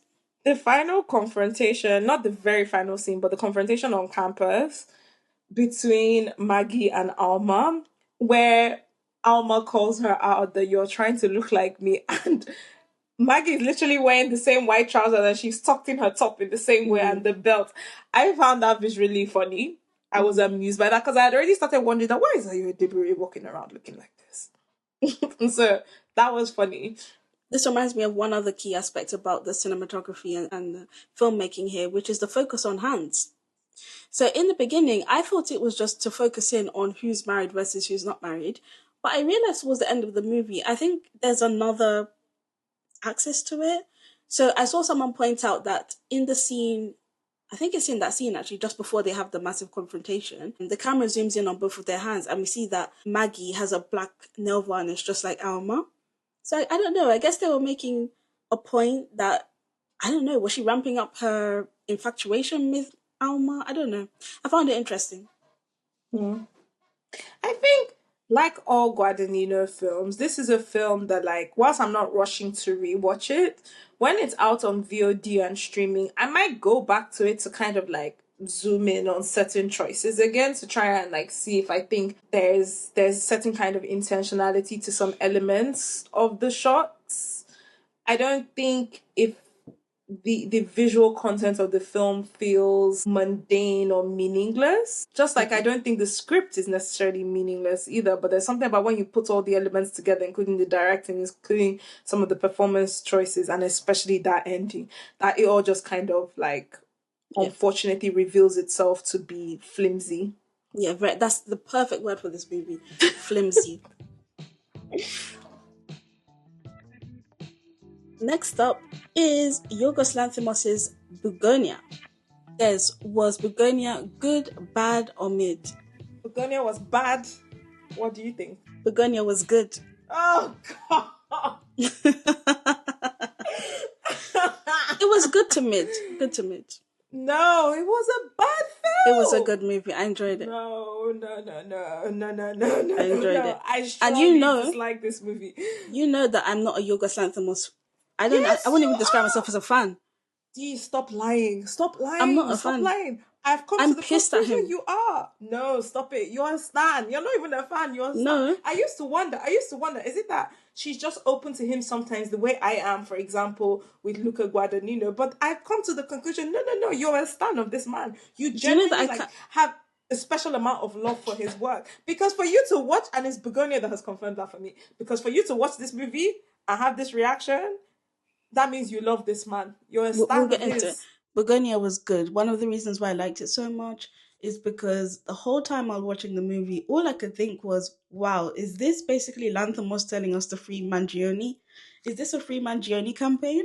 And I was kind of into it. The movie really does criticize Emma Stone's character, Michelle Fuller, and we see how grotesque she is and how, regardless of what her genetic makeup is, she is still not human, at least, because she's so cruel and callous. And I really enjoyed that commentary. I had low expectations of this movie going in because I'm no Lanthimos fan. But Stop these I thought it was well executed. Stop these however, lies. It is a remake, so... You were gagging when you watched that trailer. You did not have no expectations. Because you're a Yorgos stan, so you were excited to see more from your fave. What other Lanthimos movie do I like? You like Kind of Kindness. I didn't say I liked it. I just thought it was interesting. Let me tell you something. Even if you hated every single thing that this man has ever done, and you told me you like this movie, I would still call you a stan. Because to like this movie, you must be a stan of this man. But we'll get into why I think this movie is so despicable. So let's talk about the narrative and the story of Bugonia. The synopsis is that two conspiracy-obsessed young men kidnap the high-powered CEO of a major company, convinced that she is an alien intent on destroying planet Earth. The way the story rolls out, basically, you have Emma Stone playing Michelle, Jesse Plemons playing Teddy, and Aidan Delbis playing Don. And at the beginning of the film, we're introduced to the characters. Don and Teddy kidnap Michelle, who is a girl boss pharmaceutical CEO. They keep her in their basement. They shave her head. They tell her that she needs to reveal the plans of her alien species. She keeps on telling them, you're crazy. I don't know what you're talking about. We find out that there is a manhunt for her going on. A local police officer, Casey, who knows Teddy, goes to check in with him. Eventually, Casey gets killed. Teddy gets more and more desperate. He attacks her a couple of times. She convinces him that she can save his mom, who it turns out is a victim of a pharmaceutical trial that her company was doing. And she gives him antifreeze to go and pump into her IV, which he then proceeds to do, and she obviously dies. There's also a scuffle, and Dawn dies in the process. Teddy comes back. All sorts ensues. Michelle manages to manipulate Teddy into decapitating himself, basically. And at the end of the film, it's revealed that she was an alien this whole time, and she runs out from an ambulance to go and join her fellow aliens, overlords, to pop the bubble on top of the flat Earth and basically like send all of humanity into a comatose stroke death state. That's the end of the film. The reason why I like this movie is because There's Stan. one, as we said during trailer watch, you already called it that we know she's going to be an alien, right? So I was just watching, waiting for the big reveal, right? So this is predictable. But what I came to love about it, or like about it throughout the movie, is that it's basically an ethical dilemma where you're trying to work out who do you feel sorry for in this situation. There are really strong commentaries, probably a bit too much on the nose commentaries, about environmentalism, about class, and about dehumanization and how that is used to basically abuse people. And that really worked on me, and I wasn't expecting it. For a man that is like Teddy's character, that is basically an incel, he's a danger to society usually in real life. I don't feel sorry for these sorts of men. I definitely don't feel sorry for them when I see them on screen, abusing somebody who's looking like a woman, who's presenting as a woman. So the fact that this movie was able to make me feel sorry for him. No, you say the alien is presenting. Yeah, she's presenting as a woman. She's lying to us. But the fact that this movie had me feeling sorry for Teddy, I was like, I have to give this some credit. I have to, because I don't normally care for these sorts of men. I know that sounds callous, but it's true. What do you think? Trust me, there's nothing you said that can be more callous than what I'm about to say. I think I've come to the origin of why you and I so strongly differ in this film. You said that you knew she was always going to be an alien, but that didn't bother you because early on you were just kind of like being taken on a different journey from the film. Because I knew that was going to be revealed, it made everything about the film feel mundane and unserious to me, and like you were dragging your feet. I was just watching it and I was like, girl, okay, when exactly is she going to reveal herself? And through what means are they going to do it? It happens in the last 5 minutes and I wasn't gagging. At that point, I was pissed off and I wanted to go back to bed. Now, part of the problem is I was watching these movies at 8 a.m., 9 a.m. and I am not a morning person. I want to talk about what you just said about Teddy and feeling sorry for him. That's another very important reason why you and I diverge in our opinions of this movie. Not only did I not feel sorry for that man, I was actively rooting for his downfall. And by extension, oh yes, very, very actively rooting for his downfall. Because I don't care for male characters like this. And this is again, I believe all film criticism was always meant to be personal, so I don't really shy away from that.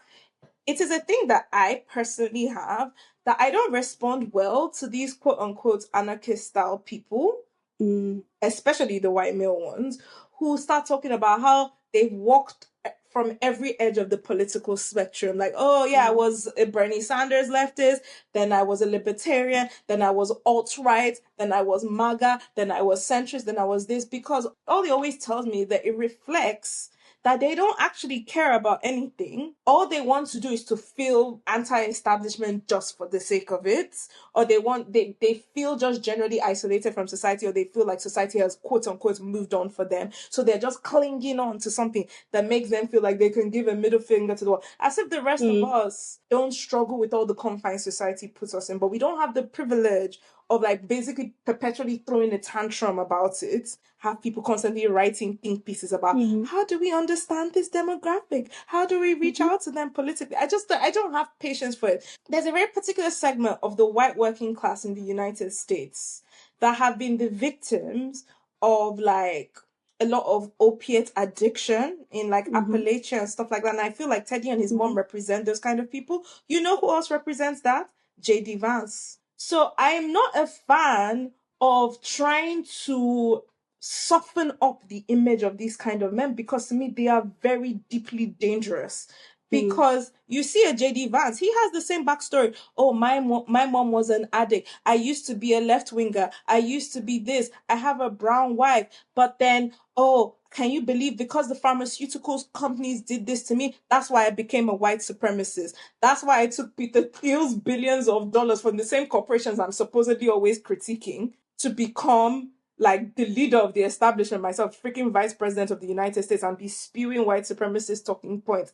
And I'm supposed to be moved by your same sad tale. I tend to recoil from this kind of storylines. And because Yorgos is a white man, I don't trust his intention with trying to frame this kind of character as a sympathetic character. I hope that makes sense. No, it makes sense. I do disagree though. And the reason why I disagree is because I was reading this whole thing as a strong class commentary. I will say you missed the girl boss of it all for Emma Stone in the beginning, and I think that is important because she's so egregious with it. The movie shows you reasons to hate Emma Stone, and then it shows you reasons to hate Teddy, and it goes backwards and forwards. And the whole point of the movie is basically an exercise in ethics, is to show us that at any point, you can spin a narrative to dehumanize either of these people, and they do it in the movie, which I think is quite clever. I agree with everything you said for these men in real life. The reason why the character of Teddy works for me is because we see that he's struggling economically. Then we also see that he's taking care of his mom. And the third part is he's now in some ways responsible for his cousin Don, who is depicted as someone who's quite severely autistic and is probably reliant on his cousin to survive, right? All of what you said applies in real life. But I think in this movie, it is important for us to understand the weight on his shoulders. The reality is I'm a black woman, and I agree with what you're saying. We have our own confines in society, but I don't have that level of strain on me. I do know people who do, and it's not pretty. So for me, when I saw it on screen, it did resonate with me, and I was like, damn, like actually, I feel bad for you in some ways. And because they hype up, and I think Emma Stone does a good job of this, she hypes up the girl boss of it all. She's completely callous, and she gets worse throughout the movie as well. Typically, I'd be rooting for the woman here. And as we said in Trailer Watch as well, I don't like seeing women being brutalized on TV. And one of my critiques is that I'm tired of Lanthimos using this as a way to do his storytelling. Always with the same woman as well. With the same woman as well. It's getting boring. Yeah, I agree with that. It's getting suspicious. It's getting boring. But yeah, long story short, I think she did a really good job of coming across as grotesque, even when she's using the language that people who are in my circumstances typically use. So she starts using therapy speak. And for it to basically present elements of my personality back to me on screen and feel disgusted by it, I thought that worked for me for some reason. I should add some context. All the criticism I just gave of the Teddy character and my issues with attempting to quote-unquote humanize those kind of characters should not at all shield from how grotesque I consider Michelle to be. And actually, I kind of enjoyed Emma Stone's performance in the grotesquerie of it all. And I understand that character is supposed to be repulsive. If anything, that is actually still part of my problem in this film. It's unsubtle. She's almost cartoonish to me, actually, sometimes. And I didn't care about anything going on in this show. I think that's another very important thing I need to add.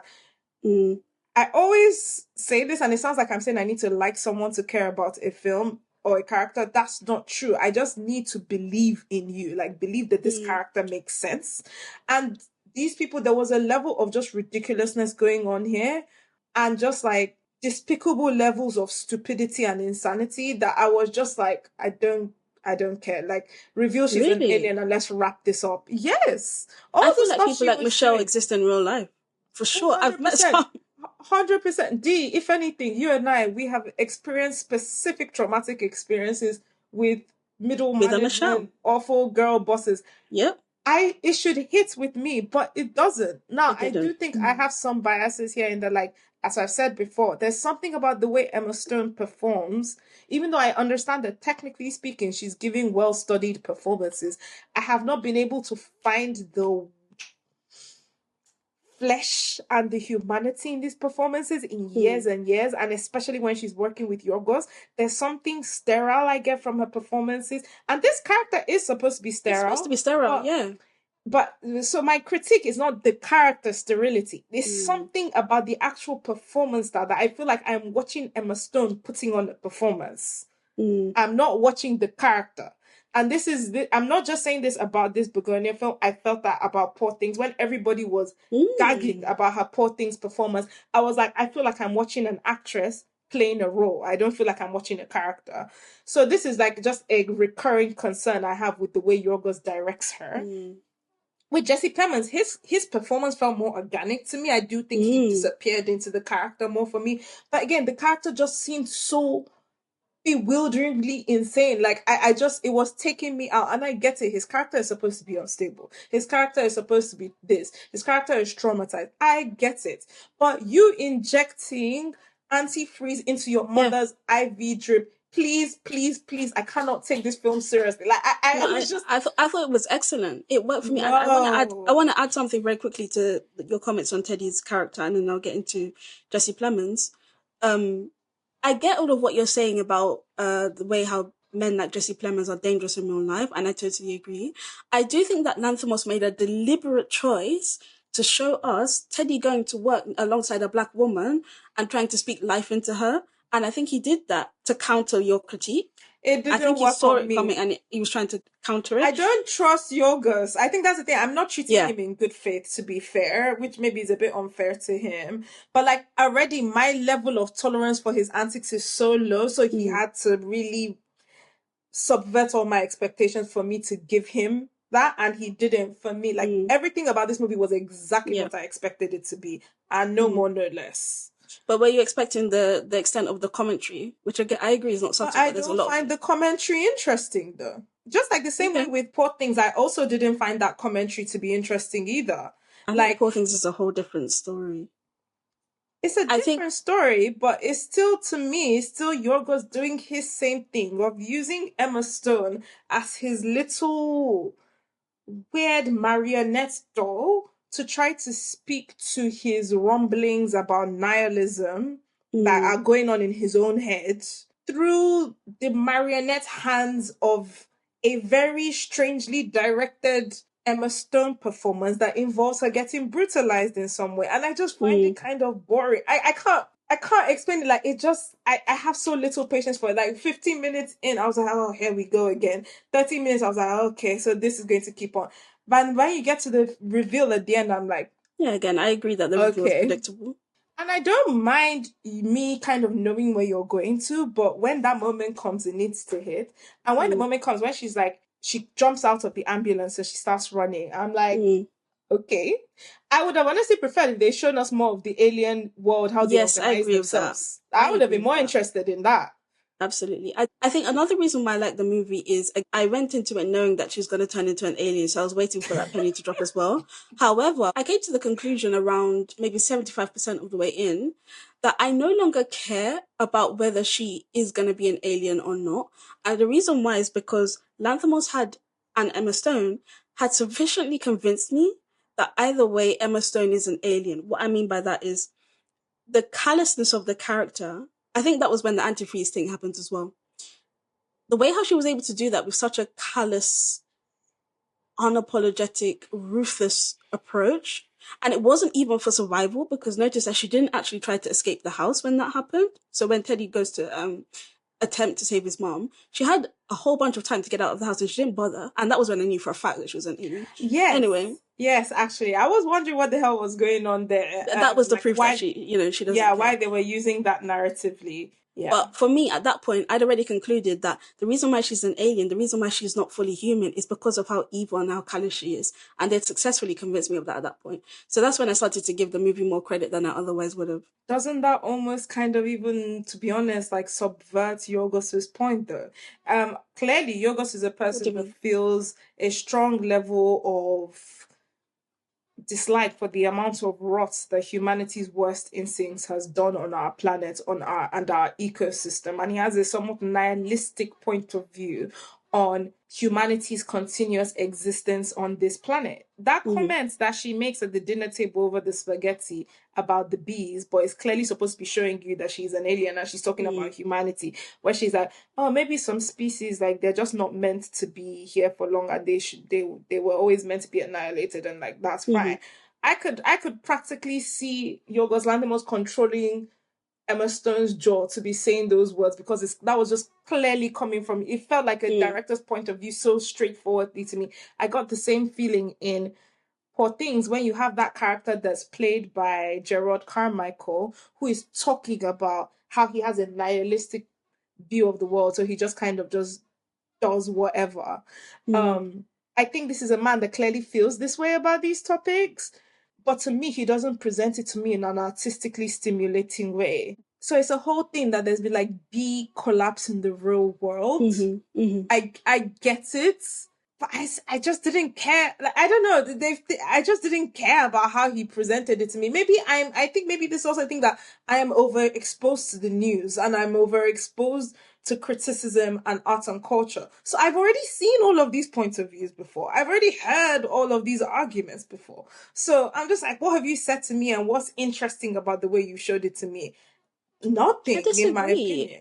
And I'm the same way. Like, I literally go to debate groups every week to talk about these things. I enjoyed that you've not seen before. But notice that I'm not saying that he taught me anything.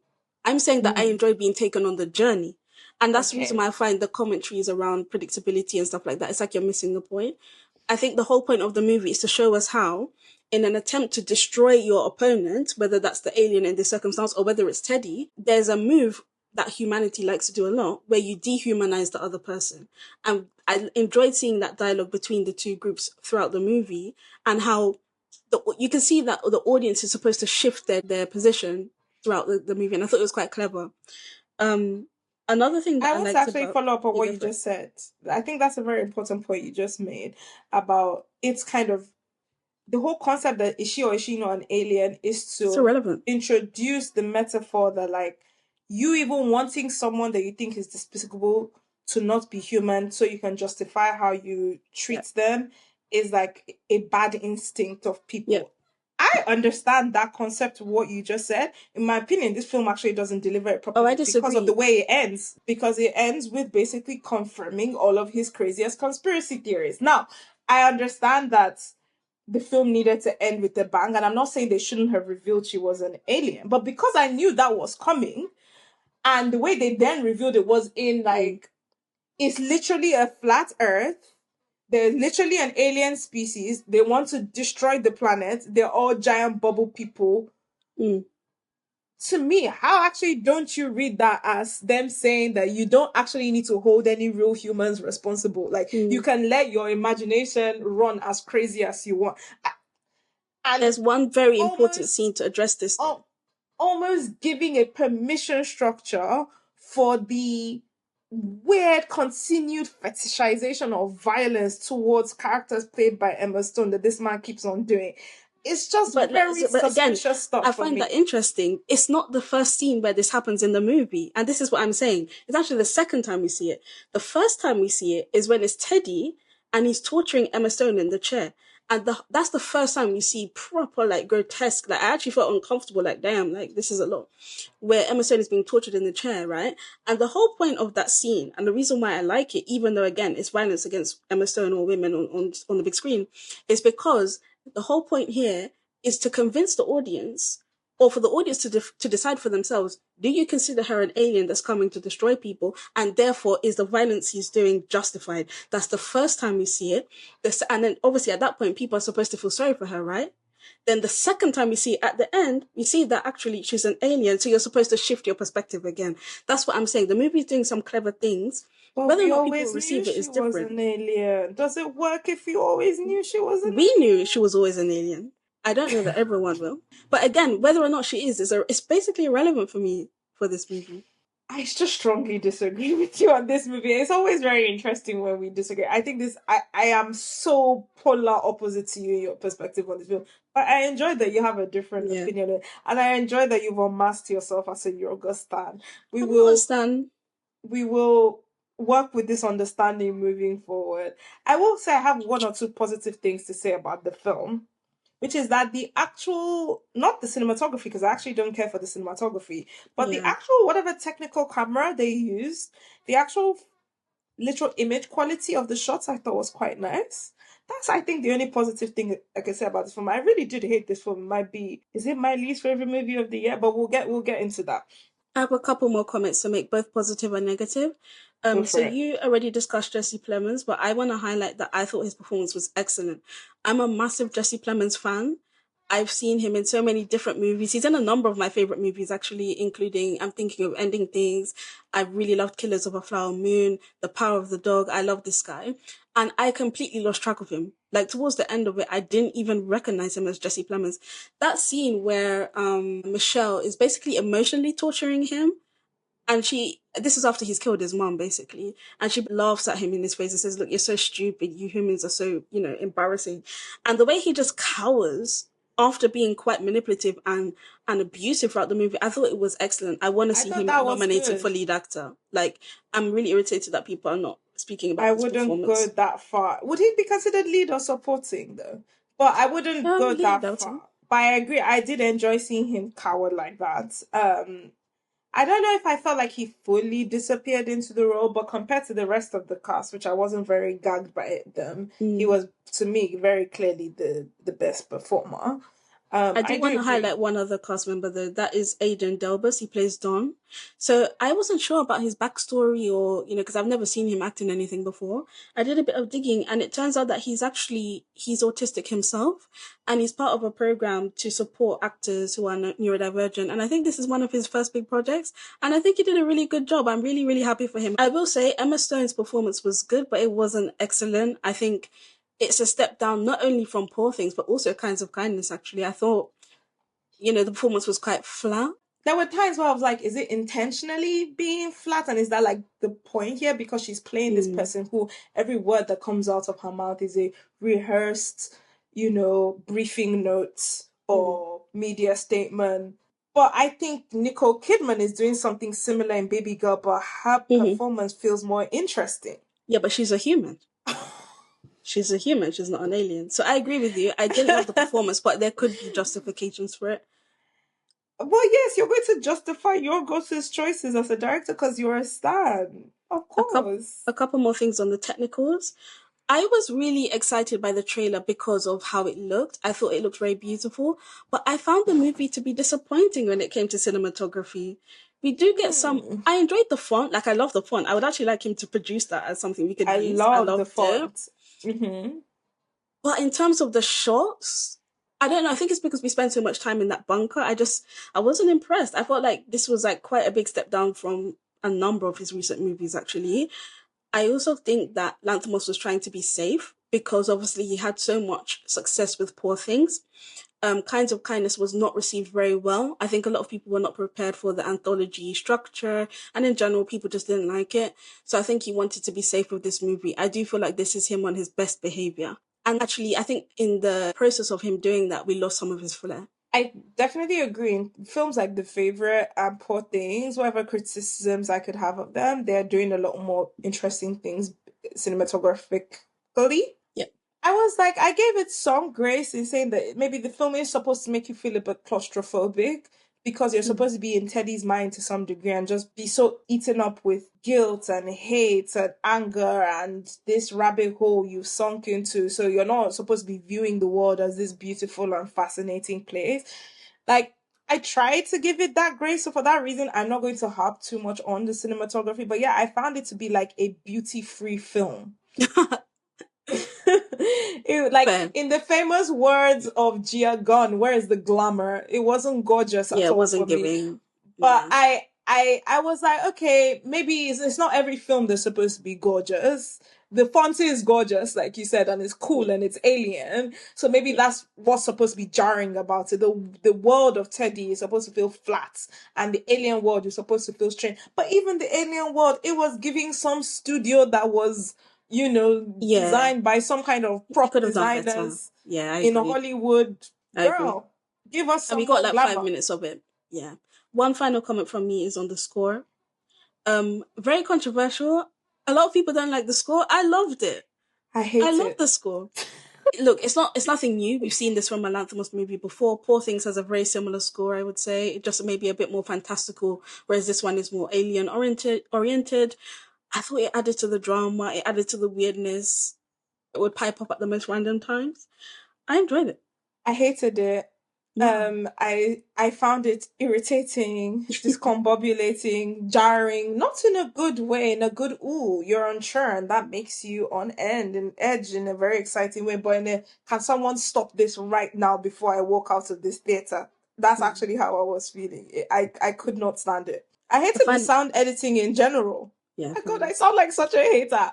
The fact that this movie is a remake, as you can tell, a lot of my positive commentary around this movie is because of the underlying themes. Now, this is not an original movie, right? So I don't know how much of that I can credit to Lanthimos' team. The other thing to add to that is that in the original Korean movie, Save the Planet, the alien is a man. So again, this is Lanthimos making a deliberate choice to cast Emma Stone so that he can do his, weird stuff that we've already alluded to. Des, what would you give Bugonia out of 10?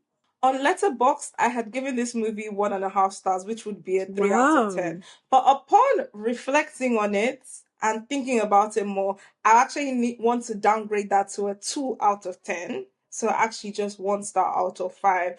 Because as we've had this conversation, I realized that this film has no saving graces for me. There is not actually anything about it I truly love or really like. The reason it's getting that 1 star, not obviously 0, is because in terms of literally putting a production together, it is of course very high-end, proper studio production. And the Jesse Plemons performance is quite good. I have nothing else positive to say about the film though. Nothing. So I'll give Begonia 6 out of 10. It's not my favorite movie of all time. I had issues with it as well. Again, I don't like this recurrent theme of women being abused for Lanthimos' pleasure or directing, experience. I don't care for it. I was pleasantly surprised by it. I'm not a Lanthimos fan usually. I'm still very angry with him about Poor Things. But I think this was a somewhat 20% redemption from Poor Things. I'll be watching out for other, work from him. I enjoyed the journey it took me on, honestly. Does Begonia pass the Bechdel test? My first answer to that is no. However, I know the answer is actually yes, because she speaks to her co-workers about work. Then again, is she a woman? Oh, stop it. Stop. Not you doing this again. The same thing you did for Together, where you wanted to deny that poor combination humans, female parts. You're trying to do this again just because this being might be of less than Homo sapiens origin. Stop it. The character is clearly a female character in how they're presented to us. Well, I can't say about the end if that their society is even gendered at all. But the character of Michelle is a female character. Is she? Yes, she is. If we assume that Michelle is a woman, then yes, Bugonia passes the Bechdel test. But once again, it's one of those movies that it passes by the skin of its teeth. This movie doesn't have anything to say about gender. Oh, okay, yes, of course. And after those conversations with her co-workers in the beginning, do two women even ever talk in this film at all? Because she never interacts with Teddy's mom or anything like that. Okay. No, she does. Teddy's mom is asleep or in a coma. Wait, I forgot there is one good thing. All the strange, beautiful, haunting iconography of the mom, both that syringe scene and the scene where he's getting the apology from the company and he's holding his mom almost like a kite or like a balloon above him. I thought that was absolutely stunning. That was very beautiful. So I will give it that. And it definitely, it was the closest thing to convincing me about feeling empathy or sympathy for this character, that something so devastating had happened to him. Otherwise, I didn't care. I'm not going to lie to you. Yeah, I agree. I think it was those scenes that sold it for me. We touched on Emma Stone. I think this is an appropriate time to bring it up. We've already hashed it out that we're not a fan of Lanthimos consistently casting this woman in movies and doing all sorts of debaucherous things to her on screen for his weird movie, preferences. However, Emma Stone is clearly making a deliberate choice to continue working with this man. In Poor Things, she literally plays I hate that movie so much. She plays a woman in an adult's body with a baby's brain engaging in sex work. And in this movie, in Kinds of Kindness, she does all sorts of crazy stuff. In this movie, she's playing an alien who gets quite viciously tortured halfway through the movie. And it begs the question, why is Emma Stone doing this? And I think the reason why is because people almost seem to be saying to her, Emma Stone, go back to playing the pretty little girl, love interest. I've even seen people say, go back to playing normal women. So what if Emma Stone is tired of playing those boring roles? Because on this podcast, we talk about how so many of these roles are so boring. So what if she wants to do something a bit different? It makes sense, right? I'm so happy you said that. I have a simple answer for you. Go work with some female filmmakers. That's a good point. The Substance came out last year. Facts. Baby Girl came out last year. Both of them were directed by women. And they had actresses, including some actresses that Hollywood had left behind, like a Demi Moore, playing some of the most interesting, weirdest things we've seen on prestige film in a while. Go work with them. You don't have to keep on working with this same weirdo man over and over again. These women exist. Nia Dacosta just directed Tessa Thompson. Go and work with the woman. Do it. What's stopping you? You are a 2-time Oscar winner, or at least nominee for Best Actress. You have more leverage than almost anybody else in your industry to work with almost anybody you want. I'm not saying she doesn't still face a lot of the limitations women do in her industry. She does. But compared to a lot of women, you actually can throw your weight around quite a lot. Agree. Pick one of them, go make something weird, strange, and cool with them. Produce it yourself if you want to. I'm tired of seeing you doing strange stuff with this man. Those movies are weird in a different way, though, right? Baby Girl's weird because of the power dynamics, but it's still a very traditional feminine presentation. In this movie, she looks wild. She looks absolutely wild. And I can see that she enjoys it. She's spoken about how she enjoys it. She's a weirdo. I don't know if she lost additional weight for the role and that's what made her eyes bug out so much, or if she was doing it on purpose.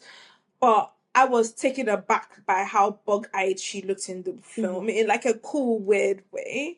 Again, I will continue to push back on the concept that if she wants to be weird, that's why she's doing this. You can be weird with many. There's a bunch of filmmakers you and I have never heard of before that are doing weird stuff, just waiting to be discovered. Go and discover them. Yeah. The one thing I will say though is when it comes to Emma Stone, I don't really care that much. If she likes it, I love it. But when it comes to Jesse Plemons, that's a very serious actor. I need Yorgos Lanthimos to release him.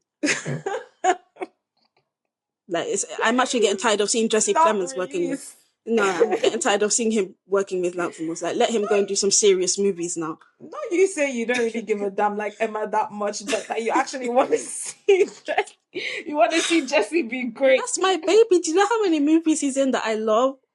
I do like him a lot, but I was kind of terrified by him in this movie. I'm not going to go into detail about it, but when you watch it, you will understand why you're just disturbed looking at him on screen. Thanks for going deep with us. Like us on YouTube, Spotify, or wherever you're streaming this from. Thanks for listening. We'll speak to you next time.